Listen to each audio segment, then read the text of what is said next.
โดยสบายดีทุกคนมื้อนี้มาพบกับเกดเนาะกับสองไอ้น้องไทยลาวมื้อนี้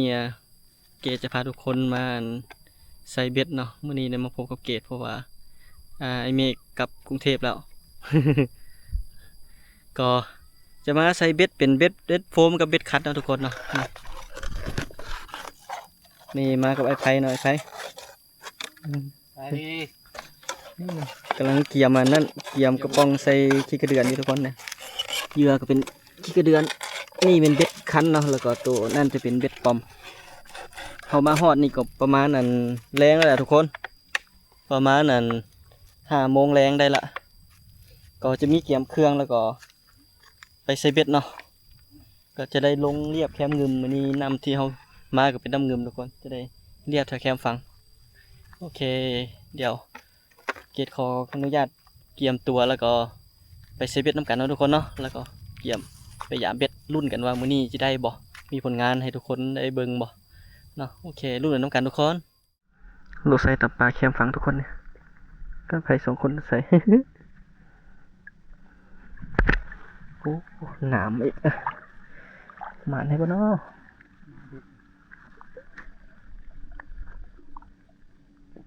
คันดึงเข่งนี่มันจัดเต็มเลยแหละจับร้อน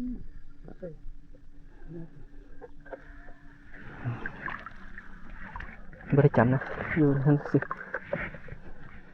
แล้วทุกคนตอนนี้ใส่เบ็ดเรียบร้อยแล้วก็เลยต้องจะไปพากันไปยามมันรอบแรกเนาะทุกคนเนาะก็ไปพากันไปยามรอบแรกจิมานบ่ทุกคนบ่ฮู้ว่าจิมานหรือบ่มานเนาะ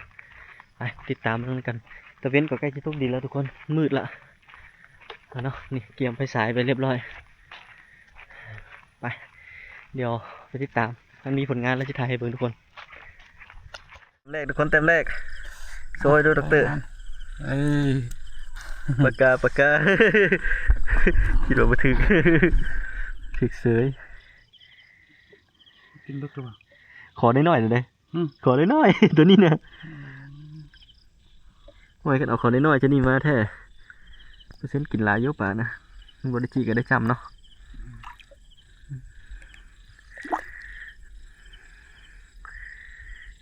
หมานแล้วเต็มแรกทุกคน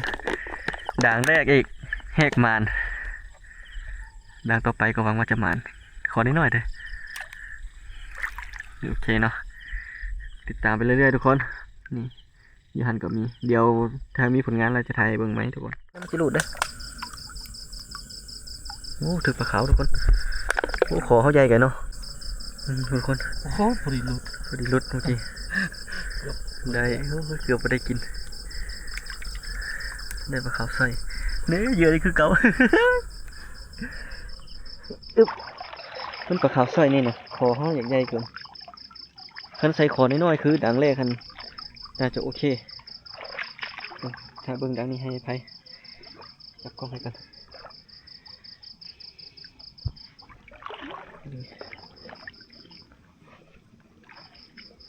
เกาะแล้วล่ะบุมีเดี๋ยวเอาจับกล้องให้เนี่ยใส่ดังกันมันขอเขาใหญ่ไปมันใส่น้ำยืมสงสัยจะได้เปลี่ยนขออะไรไพ่ขอน้อยเนาะขอน้อยใส่ตัวนี้เลยนะอะไรเข่งวะยัง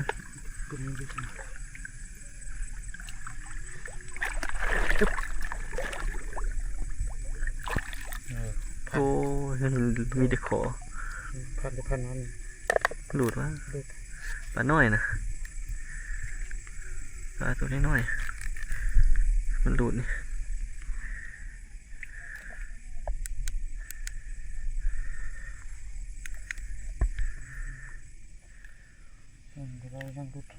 เฮงไม่ได้เฮงหลุดเ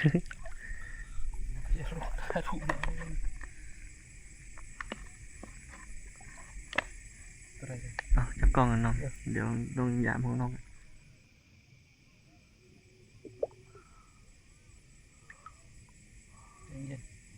ได้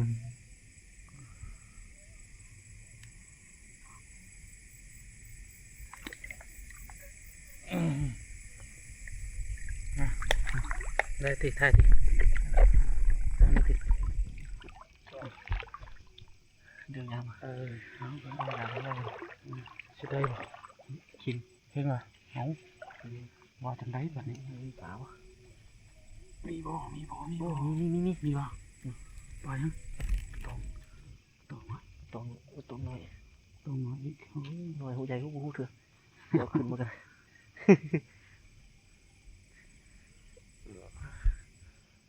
เกี่ยวแต่ไหนนี่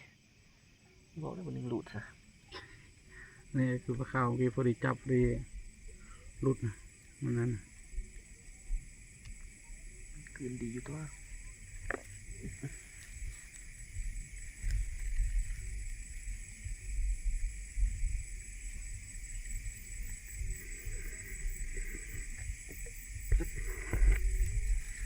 โอ้ปวดจากเลย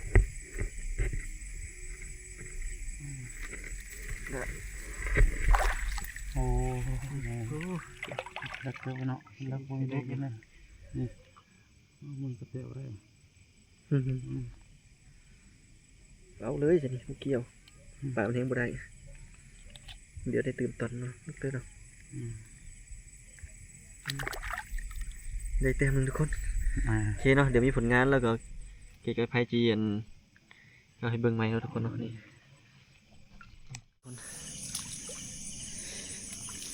คือมันยานแท้ยังคือเก่า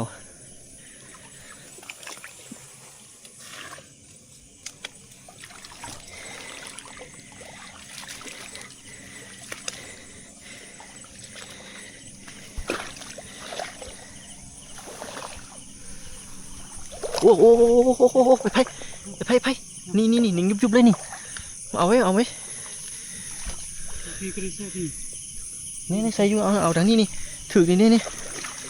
หนิงอยู่นี่ไปหลุดแล้วโอ้ย ปลาขาว ค่อยๆจับนะเดี๋ยวหลุดไม่ได้กินข้าวได้ มันมีแต่ปลาขาวอย่างนี้ทุกคน นักรูดเนาะ แล้วมันมักหลุดแล้วมันขอเขามันใหญ่เกินไปเห็นแล้ว งามเลยโอ้มาแล้วหนิงยุบอยู่ส่วนใหญ่มันน่าจะเป็นปลาขาวอย่างนี้ทุกคนมาเท่าหน้านี่สงสัยจะได้อัพเป็นนันขอน้อยหมดนอนได้ไปเนาะขอน้อยมันจริงอยู่จริงพอได้ปิ้งเลยทุกคน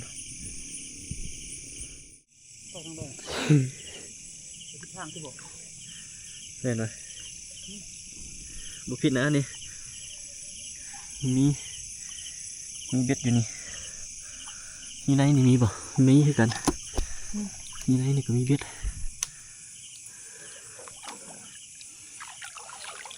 ในนี่เบ็ดไอ้ไผ่ว่าใส่นี่ใส่ทางตื้นๆนี่ว้า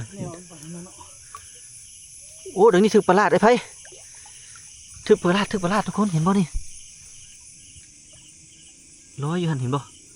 ถึกประหลาดไอ้ไผ่เราจัดการเลยโอ้ตัวแรกทุกคนตัวแรกมาแล้วนี่โอ้ค่อนข้างว่าใหญ่เห็นร้อยอยู่หันเลยบึ้ง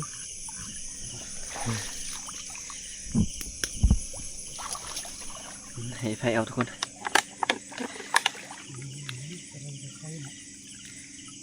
คิงไปหันได้เห็นร้อยอยู่หันใหญ่ด้วยหันโอ้มาแล้วสิ่งที่เราถามหาทุกคนในที่สุดมาก็จนได้ตัวแรกเขา เฮ้ย ปลดเลยสั่งปลดอยู่บ่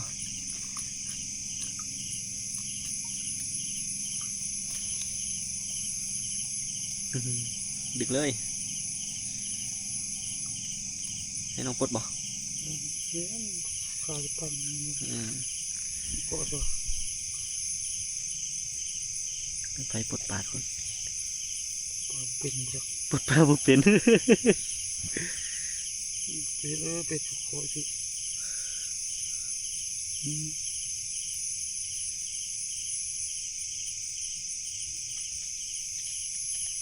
เปลี่ยนเลยเอาดังไม้เลยปลดเบ็ดแล้วเอาดังไม้เลยก็ได้ เดี๋ยวนี้เข้าไปนี่แหละ รุ่นต่อทุกคนรุ่นต่อรุ่นมันว่าจะได้บ่เป้าหมายครับมันประหลาดนะทุกคนแต่ว่ามันบ่ค่อยอันได้ปานใดทุกคน มันอยากน้อยแล้วเนาะตะกี้นี่อุ้ยใส่อยู่น้ำงึมนี่บ่ให้ว่าประหลาดนี่หลายแฮงทุกคนเดี๋ยวนี้นี่มันบ่ค่อยมีแล้วน้ำของกับบ่มีคือกันนะน้ำของเขตอันฝากเขานะ ใช่ฝึกไป มาเบิ่งผลงานรอบแรกเขาได้จากตัวนี่พอได้ปิ้งพอได้ปิ้งทุกคนได้ปลาตัวเดียวขอรอ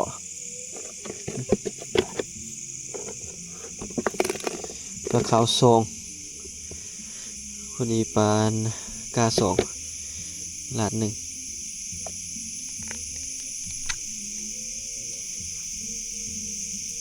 ไฟก็กำลังดังไฟเนาะทุกคนเนาะดังไฟปิ้งปลากินข้าวกินข้าวร่วมกันทุกคนมื้อนี้มาเนี่ยโอ้บริหมานปานใดน้ำมันค่อนข้างใสน้ำมันใสเกินไปน้อยไฟเนาะน่าผิดหวังขนาด น้ำขุ่นกันนี่ น้ำคุณกว่านี้นี่โอเคเลยแต่อันนี้น้ำมันนั่นเกินน้ำมันใสเกิน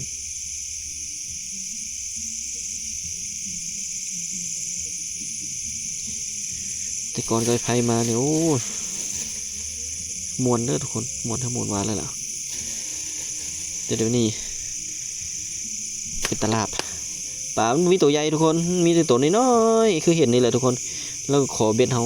ใหญ่เกินไปมันก็เลยว่าบ่ได้ตัดไม้มาเห็ดอันไม่หีบกัน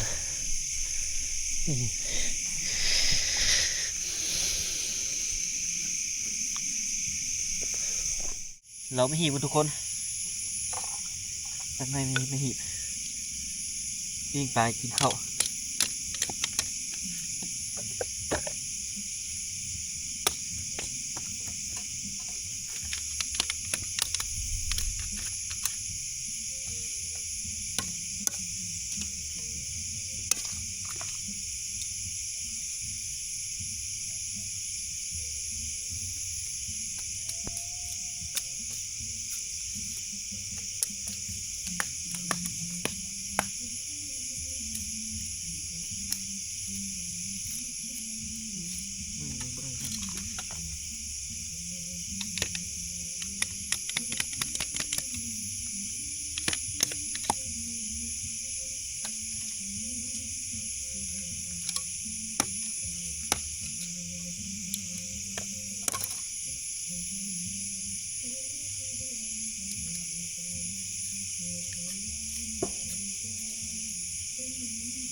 พอได้ปิ้งทุกคน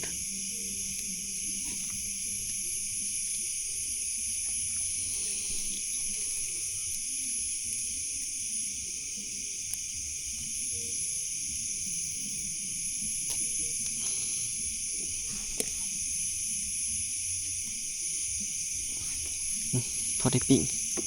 หีบหนึ่งนี่ทุกคน ปิ้งปลากินข้าวแรงทุกคน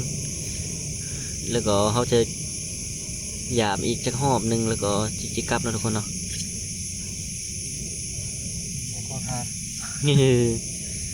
หมานบ่หมานก็นั่นต้องเบิ่งหอบต่อไปไงทุกคนหอบนั้นหัวแรงเนาะหอบคำเนี่ยคันว่าหอบต่อไปนี่มันยังบ่หมานเนี่ยถือว่ามันบ่มีปลาแล้วทุกคนนี่ก็ได้พอปิ้งพอได้กินข้าวพอได้กินข้าวแรงมาหาอยู่หากินกับแบบนี้แหละทุกคนมันก็บ่ได้ว่ามันจะได้หลายเสมอไปเนาะมันก็มีได้แด่บ่ได้แด่แต่ก็ยังพอได้กินอยู่ทุกคนพอได้ปิ้งอยู่กินข้าวแบบนี้นี่แซ่บด้วยทุกคนกินนี่โว้ย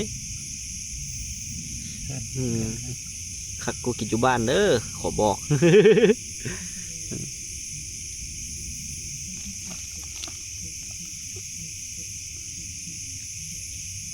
ปิ้งปลาจังหน่อยกันทุกคนเดี๋ยวมากินข้าวน้ำกันทุกคน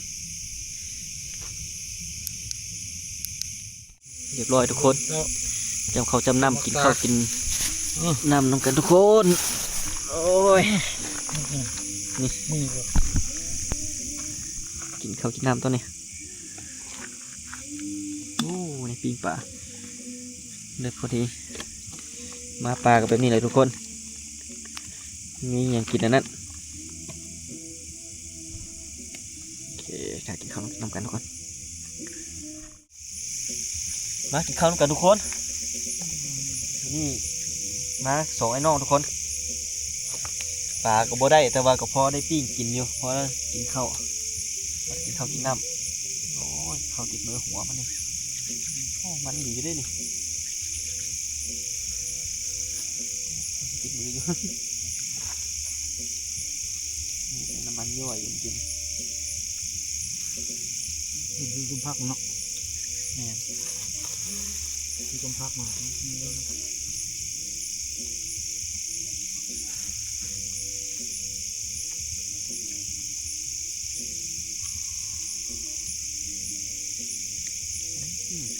มันมากินแค่นี้หลายฟ้าหลายปีนะ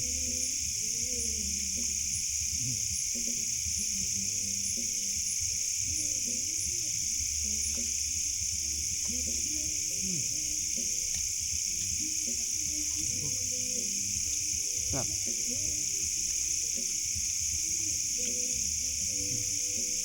ชิ้นปลาขาวๆทุกคนกับมะเขือพวก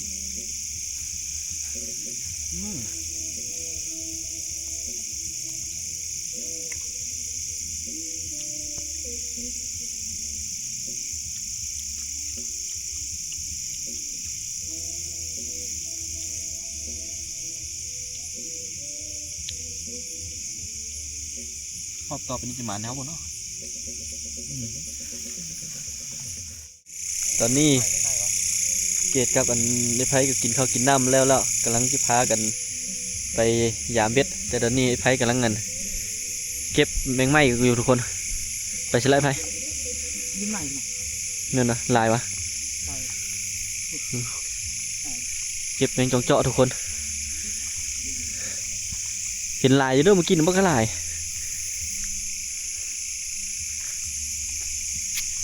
เดี๋ยวให้ไฟจับให้เบิ่งเลยทุกคนมีเสียงมาทุกคนนี่เลยแมงจองเจาะบัตื้ออยู่เทิงนี่เห็นแล้ว เห็นแล้ว แม่บอกว่าเป็นไงเนี่ยน่ะเป็นไง เห็นแล้วก็มีหลายตัว โอ้ยบุไรครับมันด้านหน้ามาน้ำ มีใครก็กดกวนเนี่ยมันบินออกมาใส่อันนั้นเลยมันบินออกมาใส่ไฟเลยมีแต่เสียงทุกคนบ่เห็นโต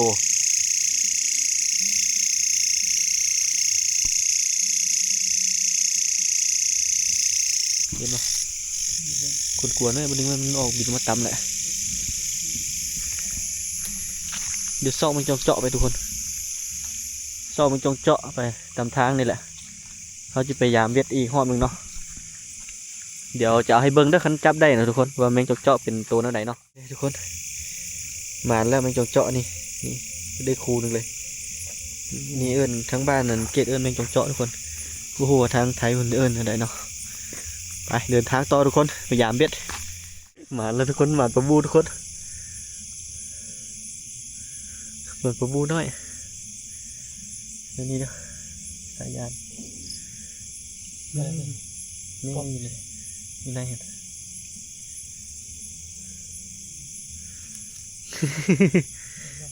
บัดจีได้เนาะลูกมุกได้นี่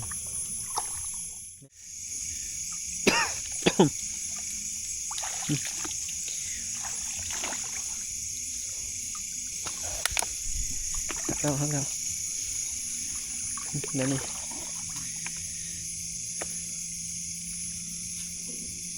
เยอะยังคือเก่า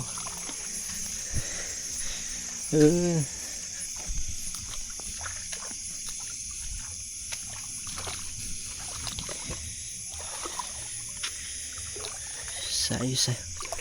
โอ้ใส่เข่งตัวนี้ไทยแม่นบ่ใส่เข่งเอาลองดู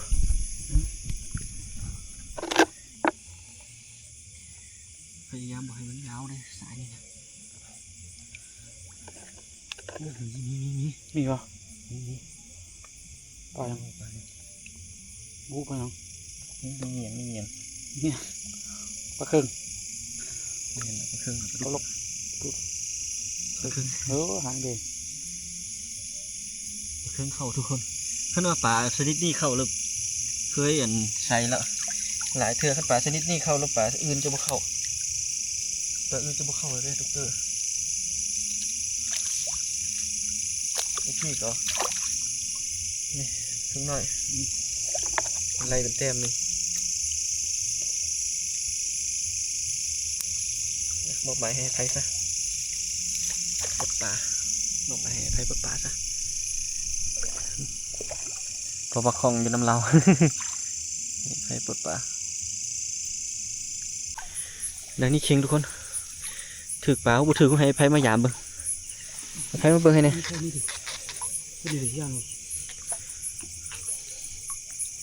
อันนี้มาได้ใส่นี่มีอยู่นี่ดังนึงกูเนี่ยอยู่พี่หลุดมานำบุเป็นตาแล้วนี่นี่คือเค็งนะอย่ามึงดูมาบ่ดูมึงดูโอ้ยมีป่ะไป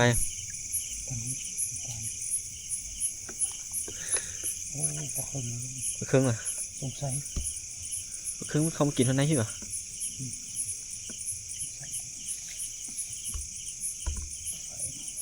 มันเขาขึ้นมาบึงดีเนาะปลาดุกตีปลาเค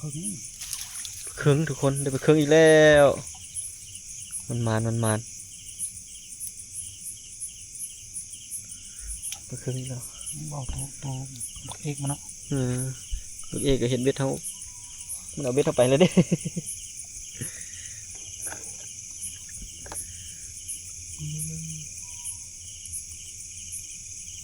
บูฮูจีนำเลยนำลึกเด้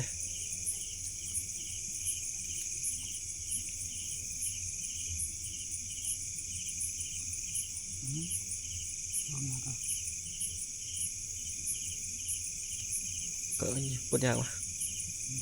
ดิได้เลยดิมันทุกคนตัวนี้ไพ่มัดบดีบ่มันคือไหลมันน้ำนองใช่ไหม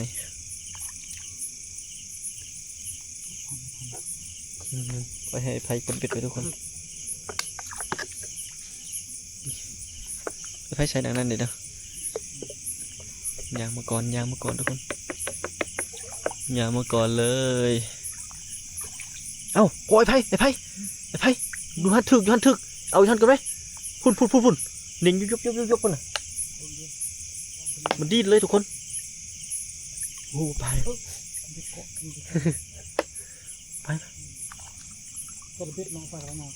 ยังอยู่หัน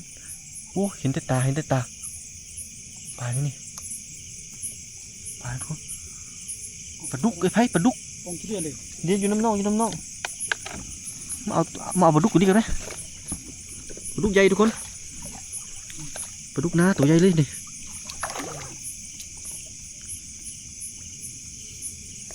โอ้โหแม่นปลาดุก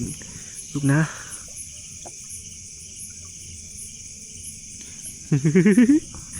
มาแล้ว มาแล้วมาแล้ว กินเถอะกินเนาะ โอ้ดินพวกพาพวกผ่าจะนี่แม่มันถือเบ็ดก็ให้มันเห็นจะนี่นะจริงจียวนอกยวนใจเลย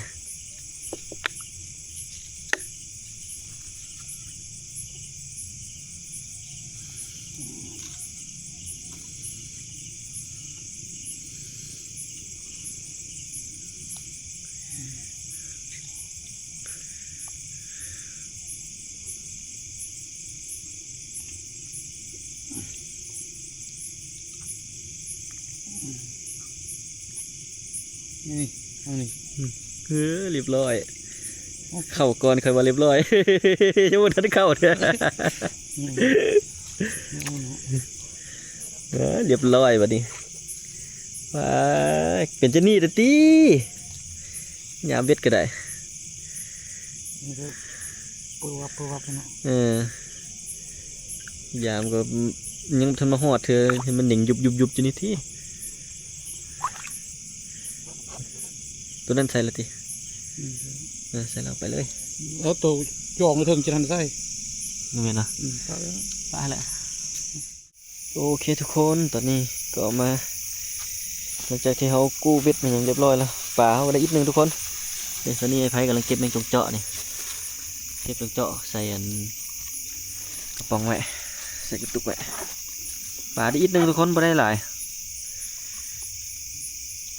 ได้หน่อย หน่อยแท้ๆได้ปลาแต่บ่ฮอด10น้อยไผ่เนาะเอาไว้มือหน้าค่อยแก้มือใหม่ทุกคนโอเคนี่เดี๋ยวยังได้ปลาดุกมาตัวหนึ่งปลาครึ่ง2-3ตัวเอาสำหรับคลิปนี้ก็ขอจบไปเพียงเท่านี้ทุกคนเอาไว้เจอกันคลิปหน้าทุกคนคลิปนี้ของเขาเข้าว่าสบายดีแล้วทุกคนบ๊ายบาย